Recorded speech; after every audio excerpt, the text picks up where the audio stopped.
pre-live trading this morning. Made some there. What's up, Carrie? Hi, Stickman. Uh-oh, Scott's in here. That's what I like to see. What'd you trade, Mr. Farouk? Spy calls, okay.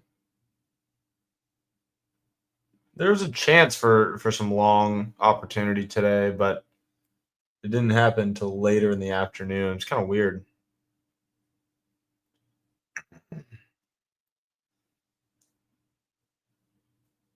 Let's see. We got some new people in here.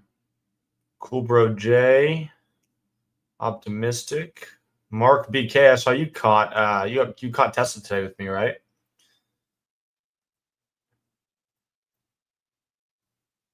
Nice. Yeah, I'll check out Disney here in a sec. I did, for real. I played the downside today. I know that surprises you a ton, but I did. Most of my trades have been put trades recently, actually.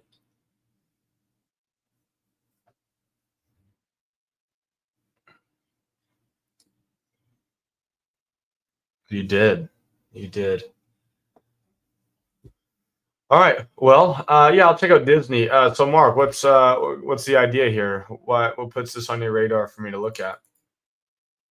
Obviously, a big run here. The second to last earnings, kind of been chopping around, going flat. Had earnings recently, kind of popped up, it sold off. To me, I just look at this as like a consolidation area that we're sitting in. But yeah, so what are you looking for here, Mark? Are you looking to kind of buy into the support to Disney puts? Okay, cool. What expiration, what strike price are you looking at?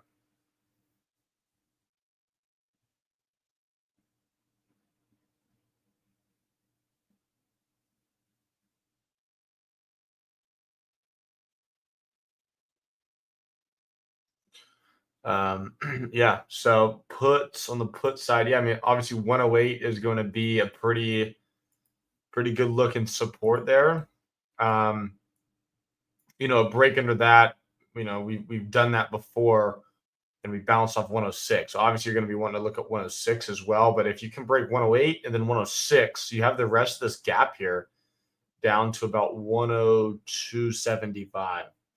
So I think 105 puts April. I think that's a great expiration. I think it's a great strike price. I do like that. I think it's a good idea. What stop loss you think you're going to be using? Maybe like 111.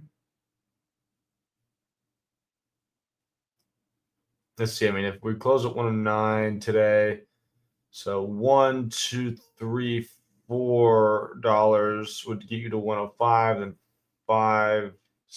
about $6 would get you to the end of the gap. So $6 move, you could risk, 2 or 3 here. So, 110, 111, maybe 112 at the most, I think would kind of make sense for me. But what did you have to plan there for a stop loss?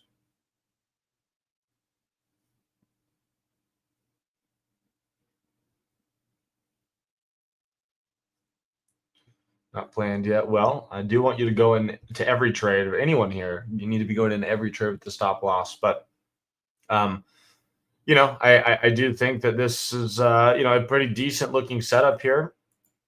I'm glad that you bought some further at expiration. Looks like we're coming right up into this little uptrend here as well. That, if that breaks, 108 breaks, could grab some volume, grab some speed, get you down to 106, 105, and then, around 104, 105 to me kind of be what I'm looking for. What's up, Duco?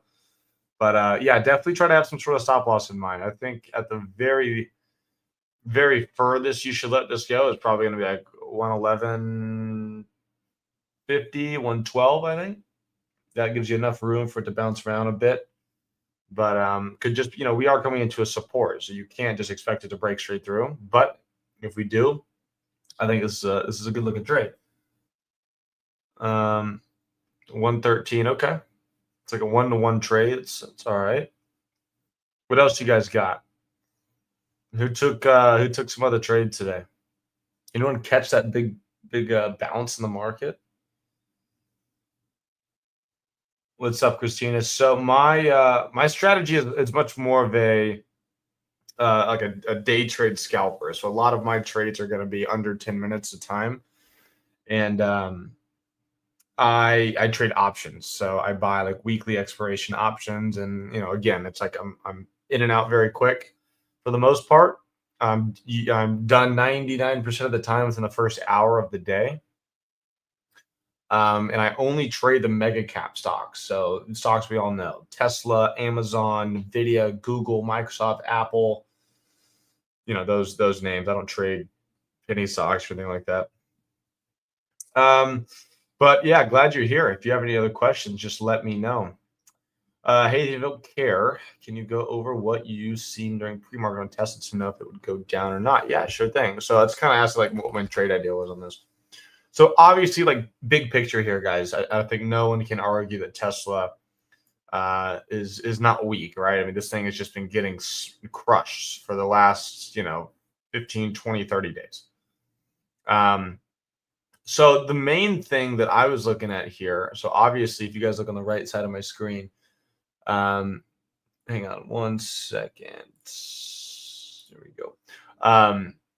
So we saw a low way back over here on, what is this, November the 6th.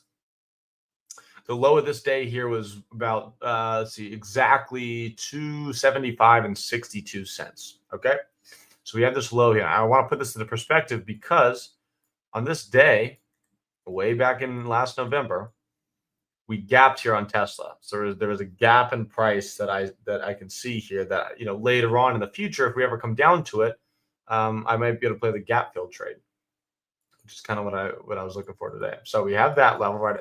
We call it 275. Tesla, after going up to a 500 almost, here we are again, back to 275.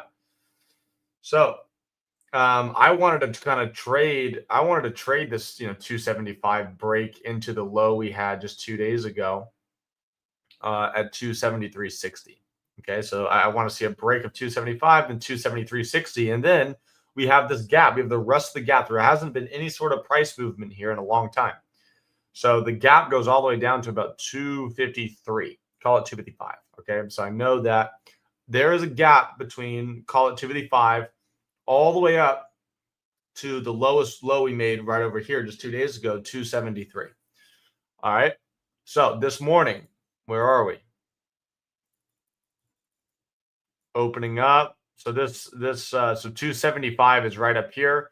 We obviously were under that. So I'm thinking, okay, so I kind of want to see price bounce up and retest that 275 area, roll back over. I can play the low of the day.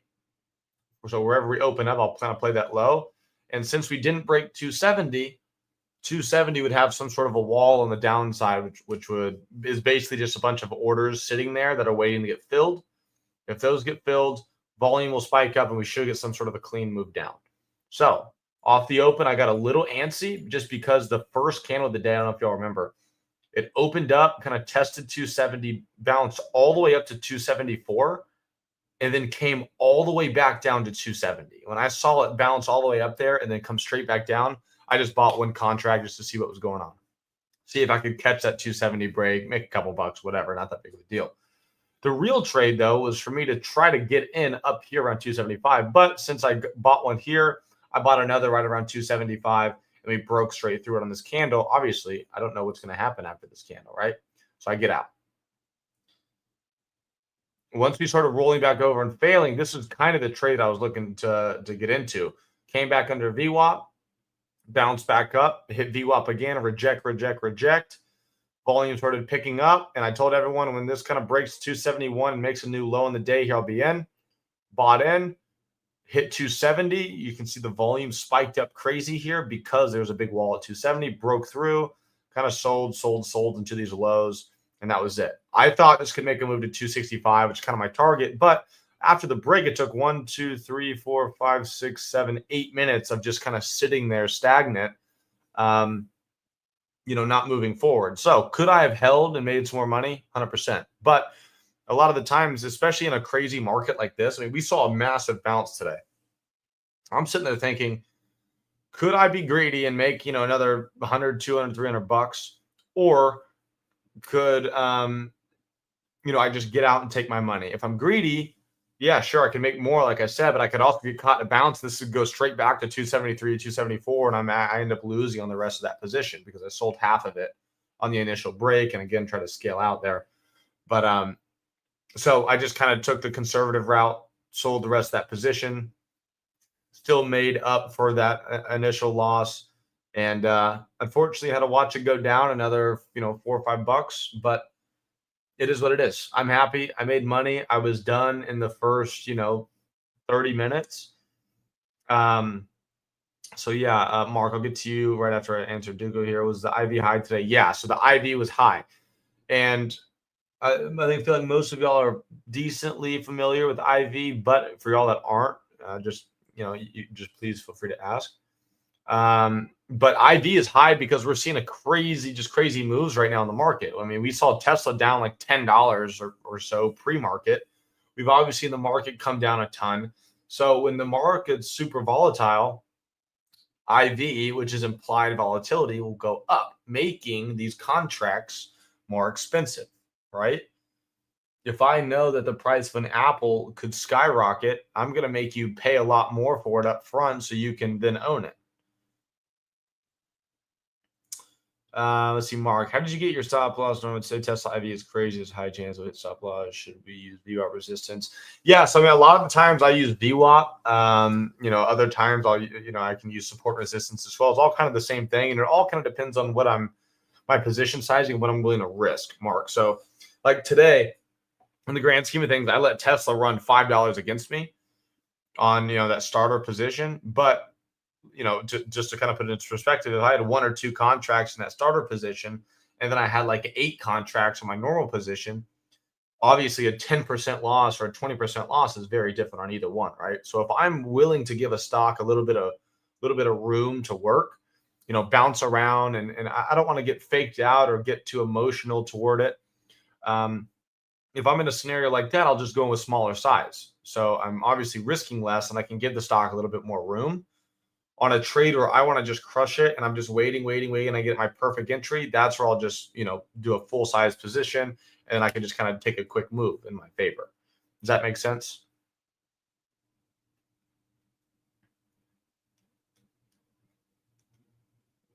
There's just a lot of ways to go about stop losses. And I think a lot of it goes, what's up, Porter? I think a lot of it has to do with the person. If you have a super small account, you can't be taking starter positions. You can't be buying, maybe the same contracts that I am. If I'm buying the 260 puts today, I started the day thinking I was going to buy the 270s, and they were about $1,000 a piece.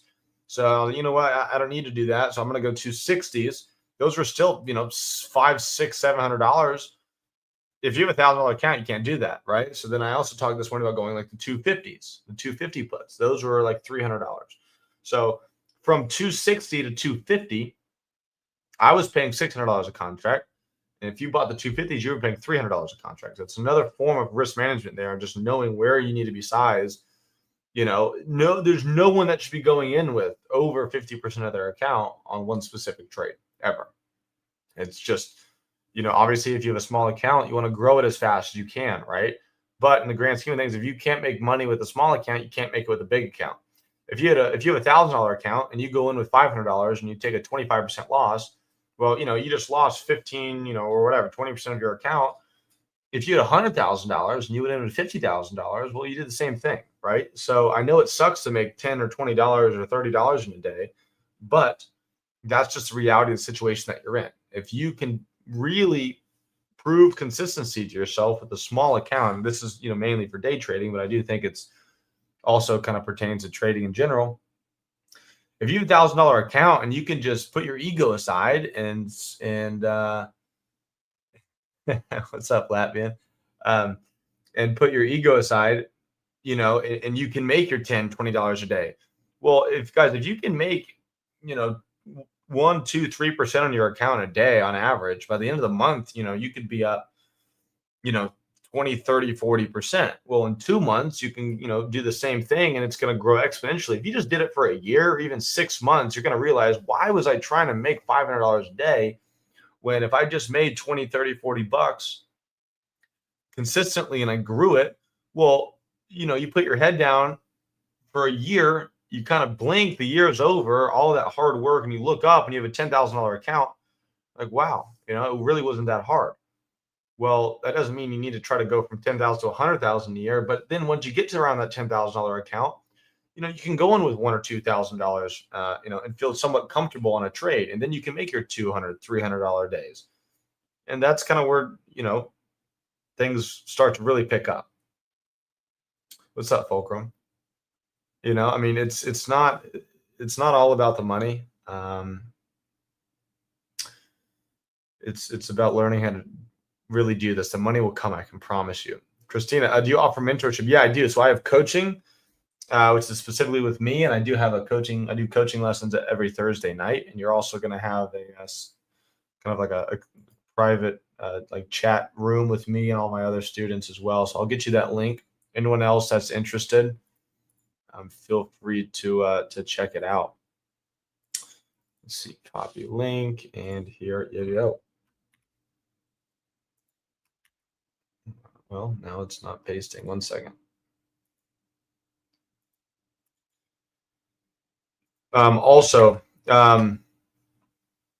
I have so there's obviously just my coaching, and then there's going to be a premium side to the chat where you're going to get access to all the other coaches, but you don't pay for each one separately. If you buy premium, you're going to get coaching included in that. So coaching is about, I think it's $40 a month, and the premium side to this chat room's like $140. And there's also like a buy 2 month, get one free deal, which I think is the best one because you'll get 4 free months a year if you do the math. I mean, it's worth it, guys. I mean, you guys should go check out Profits Chat for y'all that are on the edge. For me, I had a trade that was less than 10 minutes, and some people made 2 or 3 times over what a monthly subscription is in one trade. That's just the reality of it. I'm not going to sit here and just keep like talking about it because I don't want you to think I'm trying to sell you, but it is. I mean, that's just the reality of the whole thing. I mean, Scott, you're brand new, right? I think you did pretty good today. Let me go see the profit chat. I know you posted. Scott is brand new. I think, Scott, you were struggling a little bit, right? You joined. You made $68 today in a matter of what, like 2 or 3 minutes? Who else caught some of this? We got Chris M. I don't know if he's here. He made $150. Shrev made $530. Mark made $450. It's awesome. That's good, Fulcrum. Yeah, I bet. Seeing these crazy SPY moves, I'm thinking like, dude, I bet you're just killing it.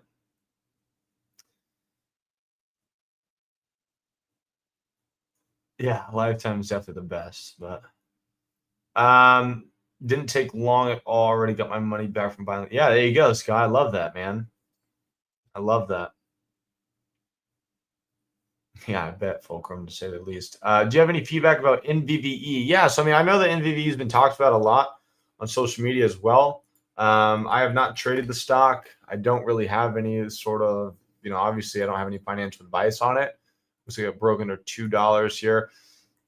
I know they had some good news the other day, but in reality, guys, this is a stock that has good news pre-market and it shoots up for 10 minutes and then it dies. That's just that's the reality. This is why I don't touch penny stocks. That's why I just don't trade them. There is, if you're someone who's going to wake up at 3 a.m. and trade the pre-market open, and that's just it's the reality of these stocks.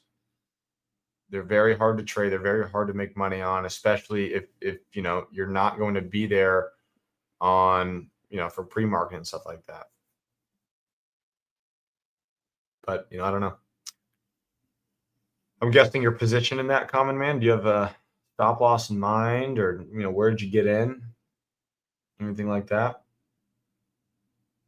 Yeah, tomorrow definitely could be interesting with Trump speaking. Obviously we have all this, the more tariff news coming out. It looks like China's going to put a 15% tariff on some goods from us. I don't know. How to be cute with the Trump news? It's honestly, I think I sent you those Twitter accounts. That'll help. Obviously, if you look up when Trump's speaking, yeah, Walter Bloomberg. See, I've shared it with all these guys too. So, um,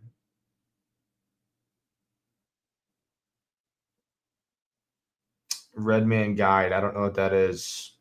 You want to explain that, or you may get booted out of here. Yeah, thanks, Porter. I'm guessing that was you or Fulcrum. Um, yeah. What else? What other questions you guys have? Thanks. Um, you didn't have a stop loss. Well, Common Man, I know you've been here for a little while. We gotta fix that, man. I've had two people tonight talk about buying into something and asking me about it, but then they don't have a stop loss. So, I mean, that is like rule number one. If you're going to get into a trade, you have to know what you're willing to risk. If you buy into something and it goes against you and you don't have a plan, all it takes is one of those for you just not to accept, and it'll just wipe you out. It really is tough. But, at the end of the day, guys, you're going to have to make that decision yourself. Are you going to be the trader who continuously does good for a month and then doesn't have a stop loss on one or two trades and ruins it? Or, I mean, guys, I used to be the stupid trader. I mean, I was 15 years old when I started doing this, but I had to make conscious efforts of getting a sticky note, putting the sticky note on the front of my monitor, putting it next to my keyboard. If I had over trading problems, I'd put my mouse across the room. I'd get up. I'd have to close my computer at certain times. There's little conscious efforts that you can do, and if you can't do that, then you're just not disciplined enough to be a trader. That's just the reality of it. I'm not going to sugarcoat it and say, well, just keep working hard. At the end of the day, you're gonna have to make the decision to do the right thing. And I know it's so much easier said than done, but again, this isn't you wonder why so many people aren't successful at this. They can't make those simple mental decisions, to have the discipline to do this. This isn't about charts and lines and all that BS, right? Anyone can learn that. This is about being a professional decision maker and being extremely disciplined. Anyone can learn a wedge pattern and a bull flag and a bear flag and, support and resistance, right? Anyone can do that. And that's honestly what most people learn in the first 2-3 months, right? And they think, I'm going to be a trader. They paper trade, make some money because there's not real money on the line. And then they get into the world of the psychology and the emotion and how much discipline it takes to do this. And believe me, guys, it's insanely hard. And I want to do nothing but help you with it because I've gone through it all. But and comment, I'm not trying to call you out or anything. This like helps everybody. You're gonna have to have a conversation with yourself. Why do I keep making the same mistake? Why keep asking yourself why over and over and over again?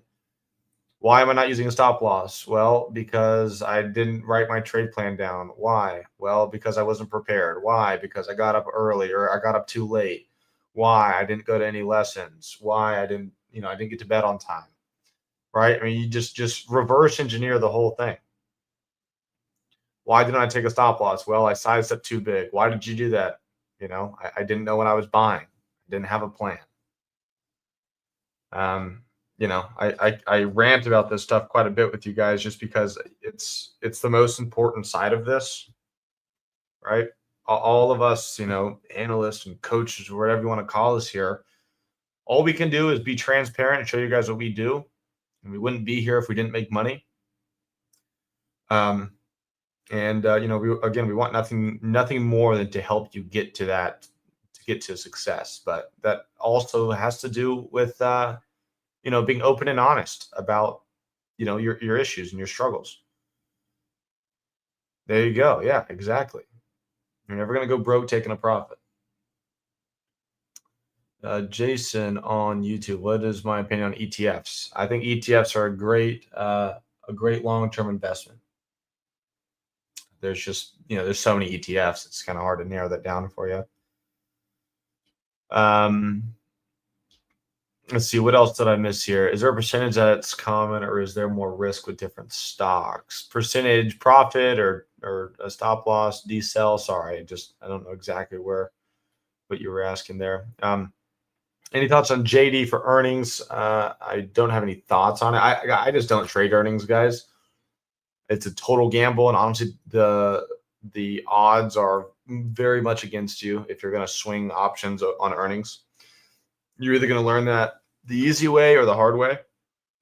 I learned it the hard way, and now I just don't care that. Oh, if I would have bought a call on NVDA, I could have made 100%, whatever. Okay, I could have lost 100% much easier than I could have made money. Back to JD, yeah. So I don't have any. I don't have any opinion on this. I don't really know much about the company.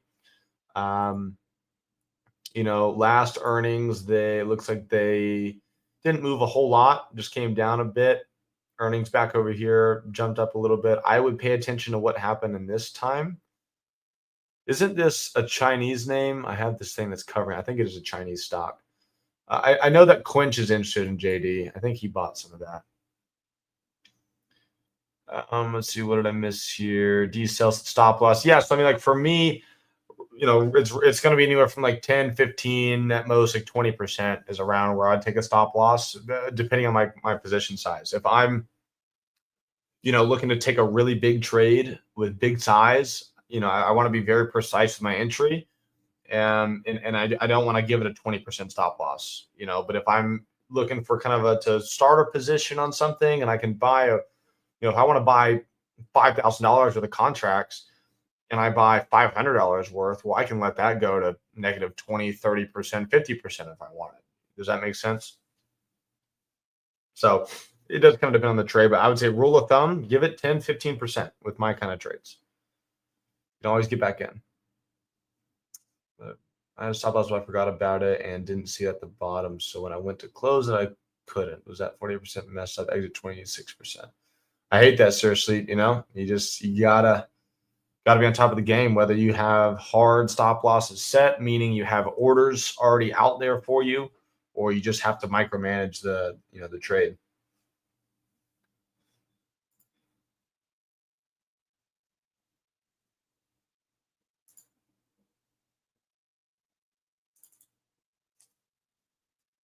Let's see what else here.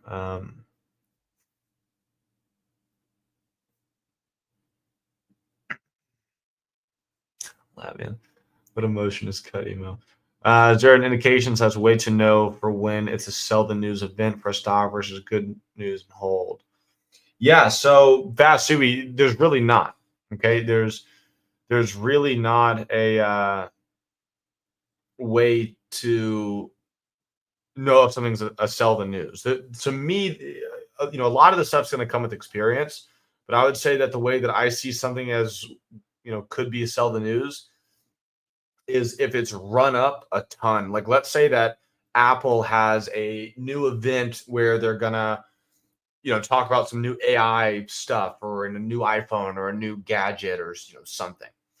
And Apple's gone from $220 a share all the way up to $270 a share the 2 months before this news has come out, right?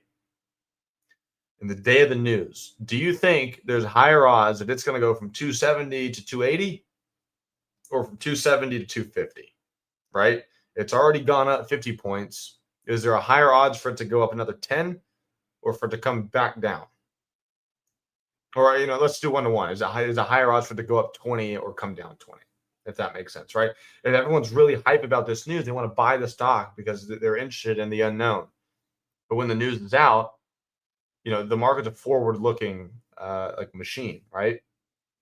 So if the news is already out, well, there's nothing else in the future now that you would want to be buying the stock for. Everyone already knows the latest thing. So that's kind of where you get to sell the news. So fast Subi, back to that. There's no indicator or anything that can tell you. It's a sell the news event is a psychology event, if that makes sense. It's people either taking profit on the news or maybe the news is bad, right? And that's obviously, I guess you can consider that sell the news, but I don't know. There's a lot of ways to look at it, but again, no, there's no indicator. Let's see what else. What else, guys?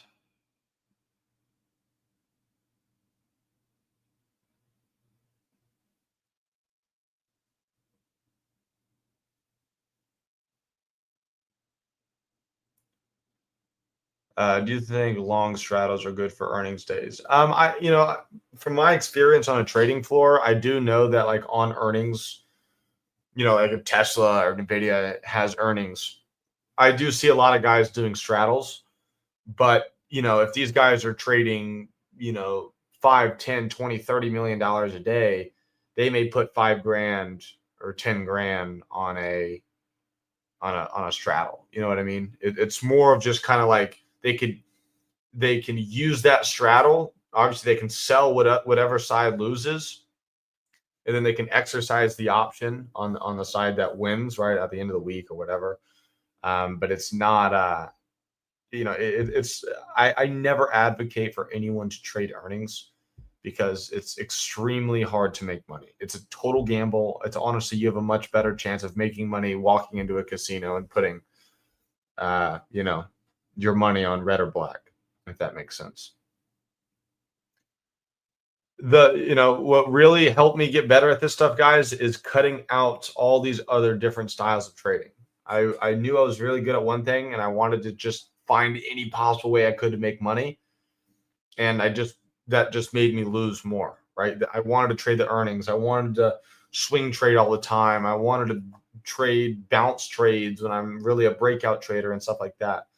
And once I just realized, and with the data that I had, right? This is why journaling and keeping up with all of your trades is so important.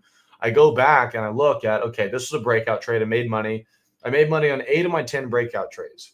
I lost money on 7 out of 10 of these bounce trades. I lost money 6 out of 10 times on these swing trades. And I lost money 5 out of 5 times on these earnings trades.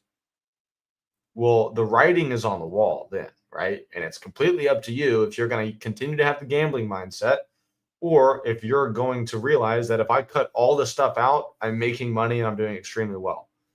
And then you just stick to what you're good at. That doesn't mean that the way that I trade is better than the way that Mad Maverick trades or Swinging Bull trades or Porterhouse trades or anyone. It just means that we're different traders and they're really good at what they do and I'm good at what I do. Right? So, again, one of the most important aspects of to getting good at this is cutting out the noise. When starting off with only around $1 to $400, is it better to trade higher dollar amount or buying more shares? Which do I think? Okay, is that $1,400 or $1 to $400? Seriously, I'm sorry. Is it better to trade a higher dollar amount or buying more shares? So, I mean, that's the same thing, a higher dollar amount and then more shares. To me, it's the same thing. Are you talking about like trading options versus trading shares? Condors are good for earnings. Yeah, again, I just don't really know much about that. I don't trade earnings, but I watch SPY when there's big company. Yeah, so I mean, like that's something that some people do. Let's say that NVIDIA has earnings tomorrow. Some guys will go buy AMD or go buy Micron or go buy TSM.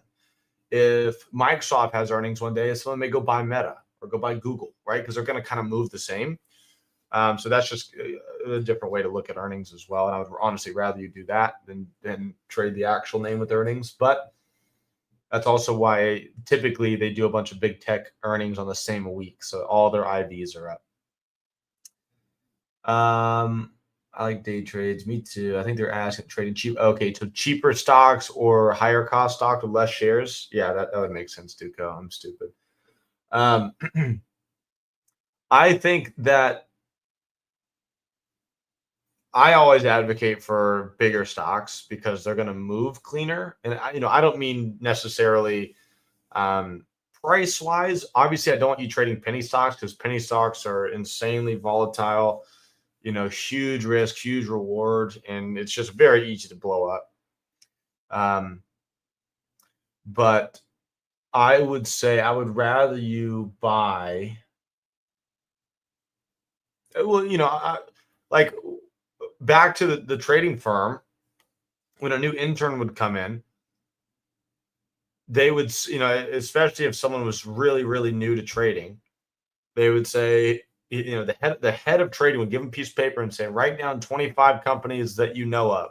You got Nikes on your feet. You got an Apple iPhone. You got Instagram. You got, you see a Tesla in the parking lot, stuff like that. And you'd write down companies that Lululemon, ONON, right? I got On shoes on right now. Whatever it is, and pay attention to the companies that right? Because typically those are going to be companies that the most money is involved in, and they're going to move the cleanest way. So, if you're trading something like, a Google right now, it's $170 a share. I would much rather you buy $170 and buy one share and it go up $2 than you try to buy, 100 shares of a penny stock to make $2. You know what I mean? But then again, that's why I trade options, is because I can go on Google, right? Google's $171 right now. This week expiration contracts, I can go buy a 180 call for $25. And let's see, let me throw the delta on here so we can just do some math with y'all. Let's do let's see here. I want to do it exactly how I want it. 1 second. Y'all could even see what I'm doing here, but let me add this. All right, so if I bought the 180 call on Google and it goes up $1, I make $9. Okay, so on a $25 buy, I can make $9. Or you can spend $171 and it goes up $1 and you make $1. Obviously, it's a little bit safer if you buy a share rather than a further out of the money contract. But you can make $9 on a $1 move with an option, and you're paying $25, or you make $1, spending $170 on one share. That makes sense. Kind of went off topic there a little bit, but oh, Sir Sleep, you're translating. Okay, I apologize. Yeah, thanks, Tuco. We got about 20 minutes left, guys, so keep the questions coming. I only do this once a week.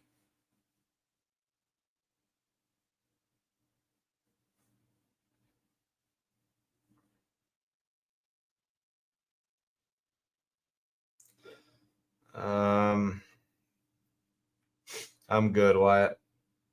You shouldn't waste your points on a fried food right now, though.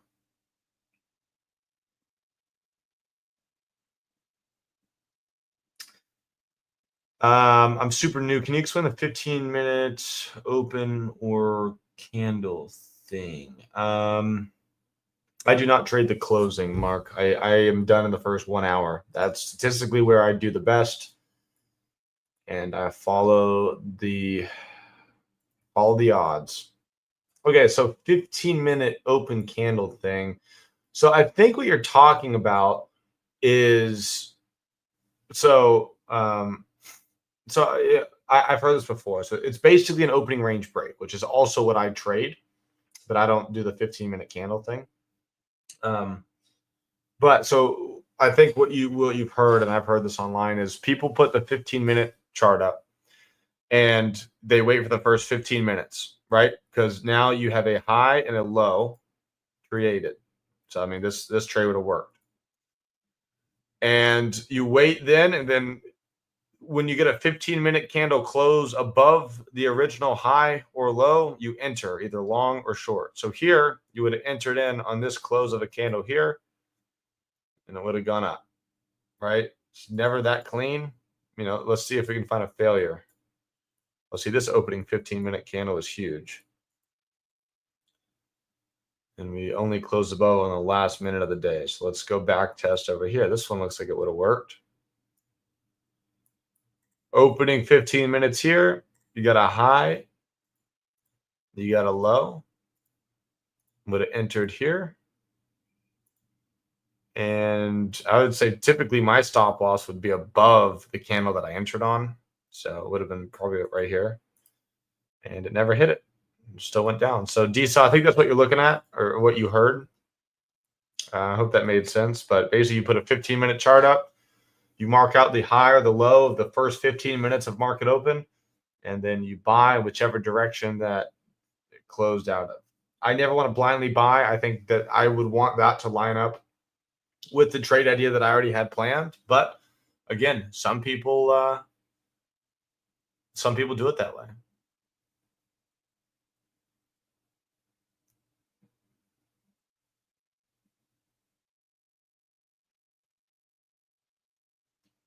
What time frames after that? So I would just stick. I would stick on the 15 minute.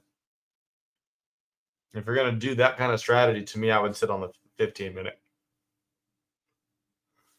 because you don't want to be you don't want to take an entry on a 15 minute and then go down to a 1 minute chart because then you might get kind of faked out or scared of these crazy 1 minute candle movements. Rather than like for me, it's the opposite. I'll find an entry on the 1 minute and then I'll back out to the 2 minute or the 5 minute chart because I have my entry, very precise where I wanted to get in. And then I don't want to get too emotional watching these 1 minute candles kind of jump up and down and up and down. So I'll back out a little bit and try to look bigger picture, which can just kind of mentally calm me down a little bit and just, keep me just kind of numb. And I watch it and see what happens. But it's typically you never enter on a big time frame, then watch on a small one. 3 minute candles are good too.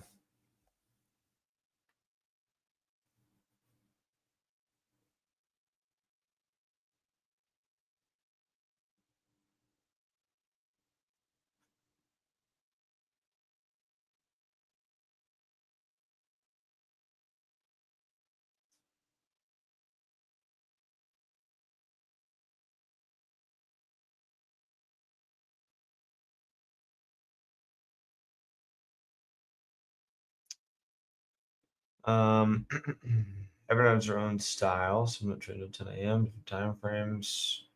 Yeah, Heather, 100%. You have to kind of figure out what works for you, make mistakes, learn from them. That's all this is about, honestly, guys. Is you get started, you don't know anything about this, and you just have to make mistakes. And if that means losing money, that means losing money. Everyone kind of has to pay their tuition to the market early on. But you can stop the bleeding much faster by really putting in the work and focusing more so on the discipline side of things rather than just trying to make money as fast as you can, because the money will come if you can create a good foundation. Why did you start looking at the 2 minute chart instead this morning? Just because. So let's just look at the chart and you'll see exactly why. So let me go to a 1 minute chart on Tesla. Let's see, that was today. This was today. So, honestly, it isn't as blatant as I thought it would be. But after we had come down here and we just kind of sat here, I didn't know how long we were going to chop in this area. I hope you're looking at this, Isaiah. I didn't know how long we were going to chop in this area. So look at the difference between here. I'm going to screenshot it too. Look at the difference between this right here and this right here. It's a very little difference just because, again, I'm from a 1 to a 2 minute chart. But on times where it chops around for 10 or 15 minutes, a 1 minute chart looks terrible and a 2 minute chart looks a little bit better. Another example of this is if I were to switch to a 5 minute chart. Look how clean a 5 minute chart looks. So would I have been as emotionally connected to this if I was looking at the 1 to the 5 minute? You know what I mean? Stock's still moving the same way, but it's just kind of a psychological thing that some people do to kind of calm themselves down if they're in a position that's kind of choppy. Because when you're in a trade that's you want to be quick and it's not moving quickly, that's when your mind will kind of start racing. You're kind of putting all your scenarios together. Should I get out now? Should I wait? Should I buy more? Should I do this? Should I do that? And then, a little trick that sometimes I like to do is just back out, to the 2 or the 5 minute look big picture. You know, Ethan, look, yeah, it's sitting still here, but is there any reason for you to get out of this trade? You know, it doesn't really look like it. Is there a reason for me to add? Typically, it's a no, just because I'm already positioned, but I think you get the idea. Yeah, Isaiah, I mean, that's exactly how, that's exactly why I'll do things like this is to try to kind of get me out of that mental space because, you know, a 30-second decision that was wrong could, could make you miss out on a bunch of money.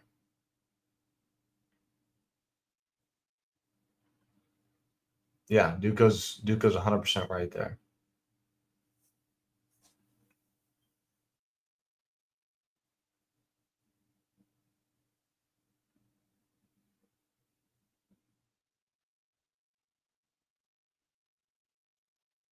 What else you guys got for me? We got about 10 minutes.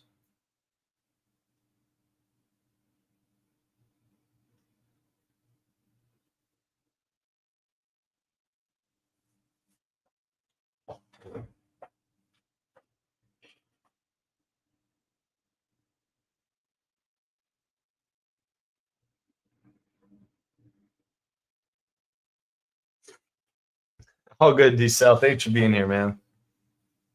Keep working.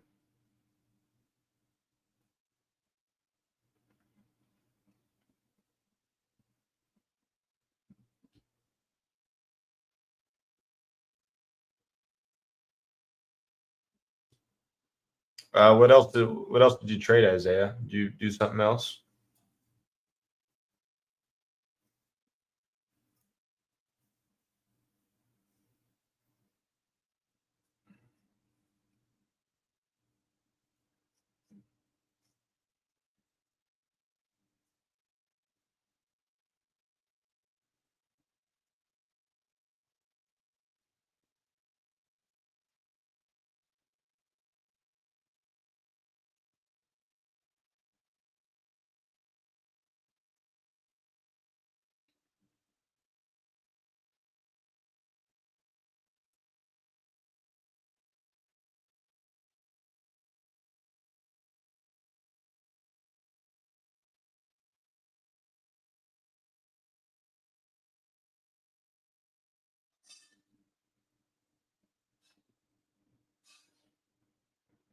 Okay. Yeah.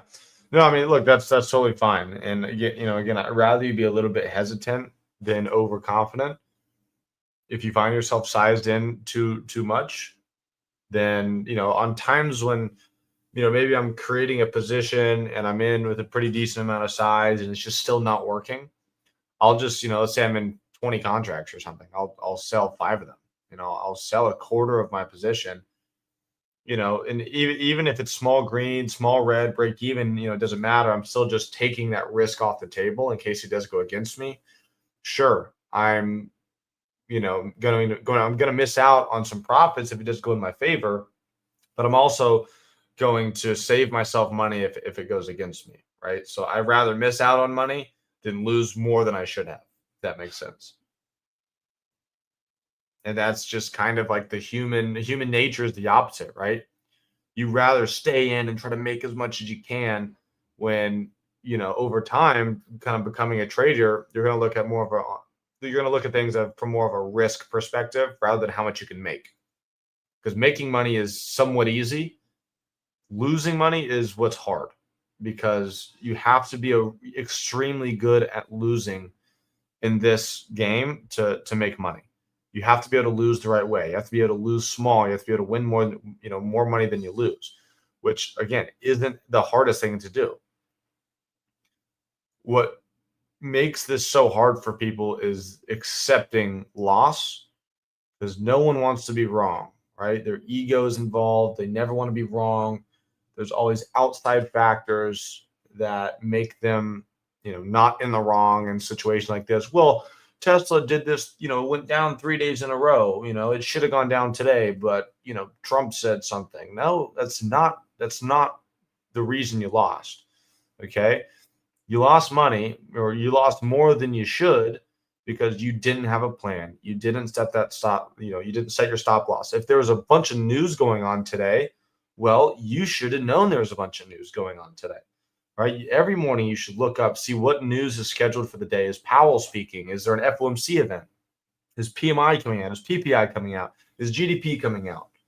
Right? If you're in a trade and you're full sized and news pops off and it goes against you and you instantly hit a stop loss, or your stop, you miss your stop loss or whatever, that's your fault. That's not the market's fault. Okay. And that's honestly, I think, one of the hardest things for new traders to learn is it's not the market's fault ever. Taking, the utmost accountability in your actions is what's going to get you to that success much faster than constantly looking for reasons why you're not wrong. Every decision is your decision. So, yeah, there's another rant from Ethan, but we only got a couple minutes left, guys. So if there's any other questions, fire them off. If not, then we can wrap it up. I think it's been a good one, though. We've talked a lot on psychology. And again, I think that's one of the most important things in this whole trading world.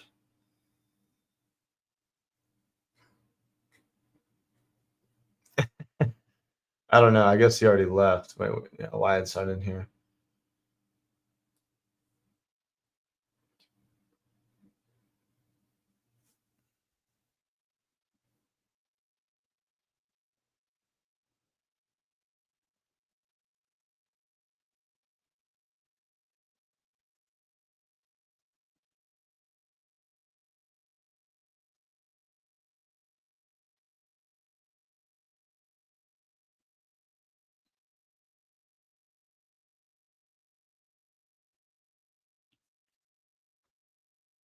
As far as I know, everything trading has news release section. Yeah, they should for sure.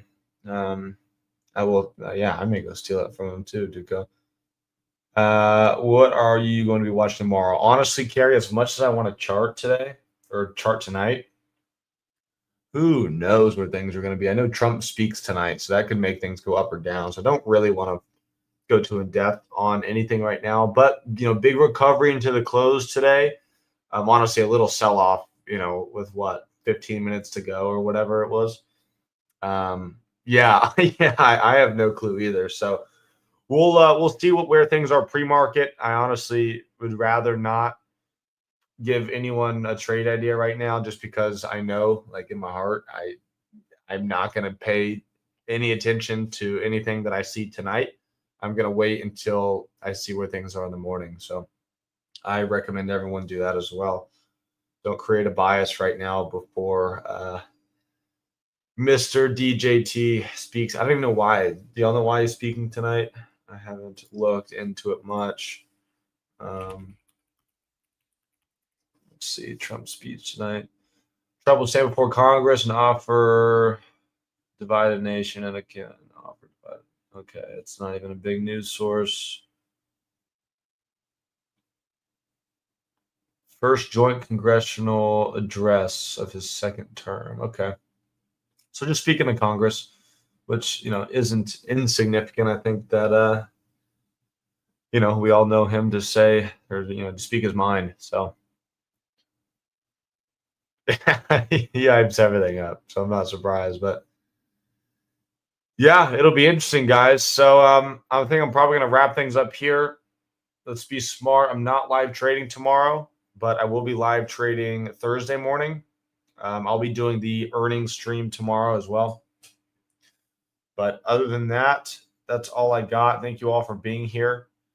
And I think this was a great lesson. I'm glad you all showed up. Everyone was very attentive, asked a lot of questions. That just makes my night.